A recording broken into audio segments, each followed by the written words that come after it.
I am Jennifer. I live with my younger husband, Colin. We don't have children. We got married later in life and entered our marriage considering a life without children. Yet, Colin loves me deeply, and of course, I love him just as much. Just having Colin by my side makes every day fulfilling and happy. So, I never felt lonely or complex about not having children. Our daily routine is to enjoy coffee together every morning. Colin always wakes up early to brew coffee, and as its aroma spreads, I am rubbing my sleepy eyes. Get up and head to the kitchen. Colin, seeing me like this, smiles and hands me a warm cup of coffee. Good morning, Jennifer. When I hear these words, I feel like my day begins. Colin's gentle voice and smile always warm my heart. Good morning, Colin. Wow. Is this latte art? We sit at the living room table with our coffee. It may seem repetitive every day, but for us, it's a special time. Yeah. It's about drawing pictures and patterns using frothed milk. It's popular and often seen in stylish cafes. Yeah. It's really trendy right now. But really, Colin, you're amazing. Latte art seems difficult, yet you make it look so easy. Not really. I practiced by watching videos. It's surprisingly easy, and seems like anyone can do it. Is that so? But it seems difficult for me. I'm clumsy, just like my father. Then let's try it together on our next day off. Don't worry, you'll surely be able to do it with practice. Colin and I lead busy lives. But no matter how busy we are, we never skip our morning coffee time. This moment is truly important in our daily life. Thus, we enjoy our morning time, talking about work, neighborhood events, and everything from trivial to important topics. Our house is a bit small because we don't have children. But it's perfect for the two of us and very comfortable. On the windowsill, Colin's succulents are lined up, and the soft sunlight brightens the room. Furniture made by Colin and paintings drawn by me decorate the room, reflecting our personalities. Hey, Jennifer. Latte art is great, but let's go shopping together sometime. Yeah. Of course, that's fine. But do you want to buy something? Not particularly, but I've been thinking about going somewhere far for a change. We are busy with work on weekdays, but on weekends we cook together, watch movies, and enjoy our time. With each fulfilling weekend, we realize the importance of each other's presence. Above all, Colin's smile and laughter always fill my heart with happiness. So, please, let's go somewhere next weekend. Yes, yes. Let's do that. There's a nice hiking spot in the next state. Shall we go there? Hiking. Sounds great. Let's definitely go. In this way, our life is peaceful and calm. We don't have children, but we are thoroughly enjoying our life. What's with that face? You've been looking so happy. Did I make a strange face? You were daydreaming with a smile. You're not a child anymore, so pull yourself together. Okay. My father lives nearby, and I occasionally visit him to check on him. This is because, since my mother passed away, my father has been living alone. After my mother's death, I regularly visited my father to see how he's doing. On the other hand, my father, now of a good age, still always cares for me as if I was a child. He always worries about me, even over small things, saying, "You're still a child, after all." For example, when I catch a cold, my father calls several times asking, "Are you okay?" And on days when I look a bit pale, he shows concern, asking, "Is something bothering you?" Though embarrassed, I find my father's care very comforting and reassuring. When I visit my father's house, he always greets me at the door with a warm smile. In the garden, flowers cultivated carefully by my father bloom, always astonishing me with their beauty. Seeing these flowers always brings back memories of the times when my mother was still healthy. And they grew many flowers together. Dad, it's almost the 3rd anniversary of Mom's passing, isn't it? Ah. Yes, it is. Time passes so quickly, doesn't it? Indeed, it does. Time keeps flowing on. Yeah. Dad, how have you been feeling lately? To my question, my father nods with a smile. Though he looks a bit tired, he seems as energetic as usual. You don't need to ask such obvious things. I intend to live well, for your mother's sake too. That's reassuring to hear. Well, as long as you're healthy, I can stay healthy too. What do you mean? Exactly what I said. If you get sick, there's nothing I can do. Colin will help me then. That might be true. But you also need to take care of yourself. Yeah. Thank you. My father's words fill my heart with warmth. I have always been supported by my father's warmth and strength.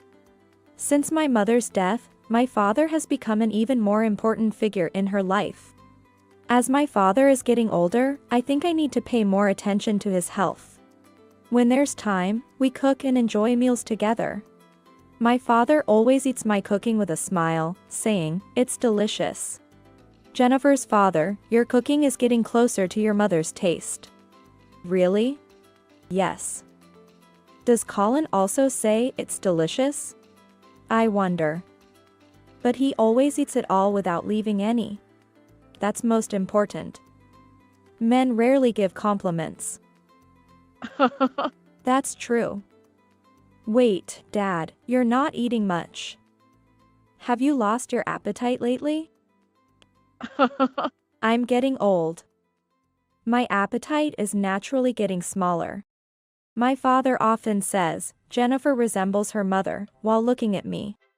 Each time he says that, I feel very happy, as if being praised by my father. As I grow older, I cherish my time with my father more than ever. Perhaps it's because of the separation from my mother. But I never forget to be grateful to my father and plan to cherish our time together in the future. However, not all parents are the same as mine. When I returned home from my father's house, I sighed upon seeing an unexpected visitor. Oh? Jennifer. I came to visit, and that's the face you make? No, I just didn't know you were coming today. Oh, why? Do I need permission to visit my son's house? We're family. Yes. The person who suddenly visited is Colin's mother, my mother-in-law. Her behavior and words often show that she's not very fond of me. The reason is clear. She believes Colin should have married someone younger and more attractive. So, she's quite unhappy that I, older and unable to have children, married Colin. I often hear comments from her like, Colin should have had a more attractive wife, or not having grandchildren is like stealing my joy. And she makes sure to say these things loud enough for me to hear, which is really troubling. Fortunately, Colin always stands by me and has warned his mother several times. But despite this, her snide remarks and unexpected visits, like today's, haven't decreased. Moreover, Jennifer, you still visit your father's house quite often, don't you? Yes, I do. Is there a problem? Oh. Unbelievable. You're Colin's wife, aren't you? You should behave like a wife and support Colin properly, instead of frequently going to your father's house to play around. I'm not going there to play. My father lives alone, so as his daughter, I'm just looking after him. Oh, I also live alone since losing my husband. Yet, I manage by myself. Indulging someone just because they lost a spouse is wrong, in my opinion. That's her view, but my parents were different. My in-laws had an arranged marriage. However, they never really got along, especially regarding financial matters. My mother-in-law is the type to buy whatever she wants without worrying about the cost, while my father-in-law always cautioned her about it. My father-in-law passed away 3 years ago, but their relationship never improved. Well, considering my mother-in-law's attitude, I can understand why. Similarly, my relationship with her is far from good. Honestly, her snide remarks are really exhausting. I often wonder why I have to put up with such unfair treatment. Looking back to the early days of our marriage, her attitude seemed relatively mild. But as time passed, her true feelings became more apparent. The more time passes, the colder the relationship between me and my mother-in-law becomes. And the frequency of her sarcastic comments increases. Sigh. Hey, Jennifer, what's wrong? Why the heavy sigh? You know, your mother came by unexpectedly again today. What? Mom did? Yes. Just like always, without any prior notice. I ended up venting to Colin about my mother-in-law as soon as he returned home. Colin and I try not to let my mother-in-law's snide remarks and sarcastic attitude affect our happy marriage. But it's true that her words are sometimes unbearable. That happened. I'm sorry, Jennifer. I've talked to her many times. No, you don't need to apologize. I'm sorry for complaining when you're trying your best. Don't worry about it. Hey, Jennifer, if it's really hard, should we consider moving? Moving. Thanks, but we both really like this house. And it's close to my father's. It's okay, I'm fine. Jennifer. I'm sorry. Whenever I share my troubles, Colin always comforts me. We decided to minimize our interactions with my mother-in-law to prevent the relationship from worsening further. One day, as usual, I decided to visit my father's house. Normally, when I press the doorbell, my father immediately comes out to greet me with a smile. But that day was different. Dad? Are you there? Even after pressing the intercom and waiting a bit, there was no response. Wondering what was wrong, I entered the house, which was unusually quiet. In this strange atmosphere, I searched for my father. Entering the living room, I found my father sitting still in front of my mother's memorial portrait. Upon noticing me, my father stood up, looking surprised. Oh, Jennifer. You should have called out to me. Huh? I rang the bell and called out. Really? Sorry, I didn't notice. Are you okay? Did something happen? My father looked a bit shaken by my question. His eyes seemed to be hiding some worry. No, it's nothing serious. Just lost in thought. Although something about his words struck me, I didn't press further, thinking he might have been talking to my mother when alone. Then, my father sat down and began chatting about trivial things as usual. I quickly forgot about his earlier solemn expression in front of the portrait. For a while after that day, due to a busy work schedule, I couldn't visit my father. But they kept in touch frequently, so I wasn't particularly worried. Then, during work, my phone rang. An unfamiliar number. Feeling a bad premonition, I answered the call. This is a nurse from XX hospital. Sorry for the sudden call.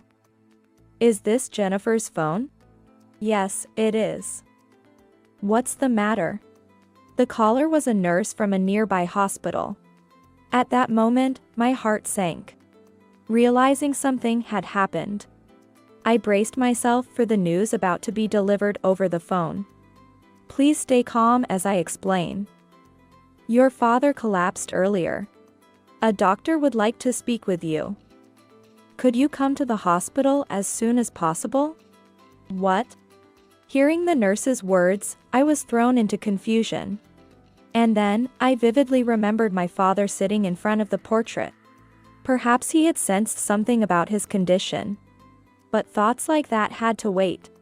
I quickly left work and headed to the hospital, filled with anxiety and fear. The thought of my father's face haunted me, fearing the worst. Upon arriving at the hospital, I rushed to confirm my father's condition at the reception and hurried to his room. Entering the room, I saw my father lying on the bed, pale and frail. Dad. Holding back tears, I rushed to him and grasped his hand tightly. His hand was shockingly cold. At that moment, the door to the room opened, and a doctor entered. Excuse me for interrupting. Sorry for calling you so suddenly. No, it's fine. I'm his daughter, Jennifer. Sorry to rush you. This is our first meeting, so I will explain your father's condition from the beginning. His condition, from the beginning? Your father had terminal cancer. Terminal cancer. My dad. I was shocked to hear the doctor's words. My father had terminal cancer. And he had known about it for some time, keeping it a secret from me to avoid worrying me. But, my dad seemed fine until recently. Indeed, it's not that his condition suddenly worsened. However, his strength had been gradually declining. I heard he hasn't been eating much lately. Oh? Ah. I remembered the recent meal we shared, where my father hardly ate anything. That's right. The disease had been silently eating away at him without me knowing. Why didn't I notice sooner? I couldn't help but blame myself. As the doctor continued explaining, I was overcome with tears and broke down. Shortly after, Colin, who I had managed to contact on my way to the hospital, arrived.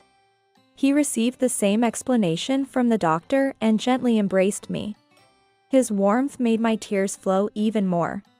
Then, a few hours later, my father passed away. It all happened so suddenly that I couldn't accept the reality. The tears just kept flowing. I would never see my father again. A deep sense of loss gripped my heart. Time passed, and the day of the funeral arrived. Many relatives and friends gathered to remember my father's life. There, I realized how much my father was loved and respected by many. My father was warm, caring, and genuinely kind. His memory would surely live on in the hearts of many. After the funeral, I reflected on why my father had silently battled his illness. Perhaps he wanted to protect me and felt he had no choice but to hide his condition. His deep love for me must have compelled him to do so. Dad. Time flew by after the funeral. Luckily, Colin took care of most of the funeral arrangements, so I hardly remembered the details. I was enveloped in deep sorrow, tormented by the loss of my beloved father. Jennifer, let me take care of things. You should rest a bit. I'm okay, thanks. I want to sort through Dad's belongings myself. Okay, I understand. But don't push yourself too hard. You haven't been sleeping well lately. Thank you, Colin. While I was sorting through my father's belongings, the intercom suddenly rang. Opening the door, I saw a man dressed in a sharp suit, exuding the aura of a professional. I'm sorry, may I help you? We're in mourning right now. Yes, I apologize for bothering you at such a busy time. I am Lawyer Morris. A lawyer? The man, Lawyer Morris, apparently had a will that my father had entrusted him with before his passing. A will? My father left one. Yes, your father instructed that it be given to you as soon as possible. In the event of his passing. That's why I've come like this. I see. Jennifer, what's going on? Who's there? Yes, just a moment. Colin came to check on me, and I briefly explained about the will handed to me by Lawyer Morris. Then, I began to examine the will. This is my dad's handwriting. The will was filled with my father's meticulous handwriting. His handwriting, which I never thought much of before, now brought tears to my eyes just by looking at it. As I began reading the will through my tears, something unbelievable was written. Wait. Is this true? Yes, there is no mistake. We have verified everything here. No way, such a large amount. The will stated that my father, through his investments, had amassed a fortune of $15 million, and he was leaving it all to me. As I read the words, I was enveloped in an unbelievable sense of surprise and deep gratitude. My father's deep love and consideration came through in every word. In the will, there was a final message from my father. He had been hiding his illness while building this fortune for me, his only family, intending to leave it all to me if anything happened to him. My father's will spoke of the kindness and deep love for his family that I had always felt. Dad. Jennifer. Having finished reading the will, I broke into tears again. The kindness my father had put into the will enveloped my heart warmly. He had tried to express his love through money after his passing. Even without the money, I had always felt my father's love. Thinking about my father's struggle and pain alone with his illness made my heart ache. But I felt a strong responsibility to honor my father's wishes. Who had thought of my happiness above his own? The amount of $15 million was unimaginable to me. However, I resolved to handle my father's legacy with care. Colin quietly read the will beside me, probably filled with the same surprise and gratitude. Then he gently embraced me. "Shall we start the procedures based on the will then?" "Yes, please. Please proceed." "Understood." We thanked Lawyer Morris for his explanation and bid him farewell. However, we were unaware. My mother-in-law, who had not helped with sorting the house at all, had been eavesdropping on our conversation at the entrance. And a few days later, as the house sorting was nearing completion, my mother-in-law, who had not helped at all with my father's belongings, suddenly visited. "Hello, Jennifer. How are you?" Startled by her sudden voice, I turned around to see my mother-in-law unnaturally cheerful. "Mother. What's the matter? Is it a problem that I came?" "No, just a bit surprised by your sudden visit." "It's always sudden with me." I was at a loss for words, but my mother-in-law continued. "Jennifer, there's something I want to ask you." "Yes?" "How much was your father's inheritance?" My mother-in-law's eyes sparkled with a scheming glint. However, I didn't want to engage more than necessary. I quickly answered, it was $15 million, hoping she would leave soon. Is that so?" Surprisingly, my mother-in-law left shortly after. What was that about? However, the next day, I realized something unbelievable. My bank book was missing.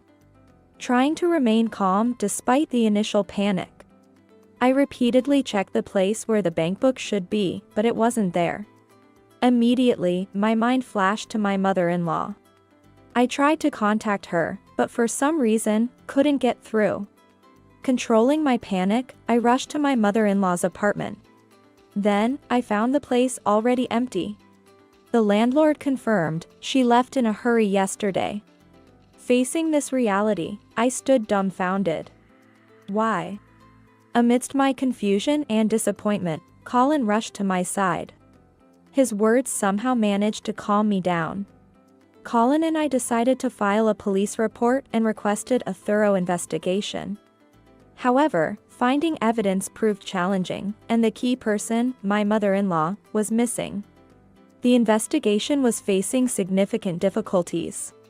Then, the following week, my mother-in-law suddenly visited. "Mom. Where have you been? What does it matter? What's this all about?" "What?" My mother-in-law began angrily. "What's the meaning of this? There's no $15 million in this bank book. I waited a week. But there's no deposit. Did you lie to me? What kind of woman are you? What are you?" To my astonishment, my mother-in-law confronted me aggressively. I was so surprised that I couldn't respond.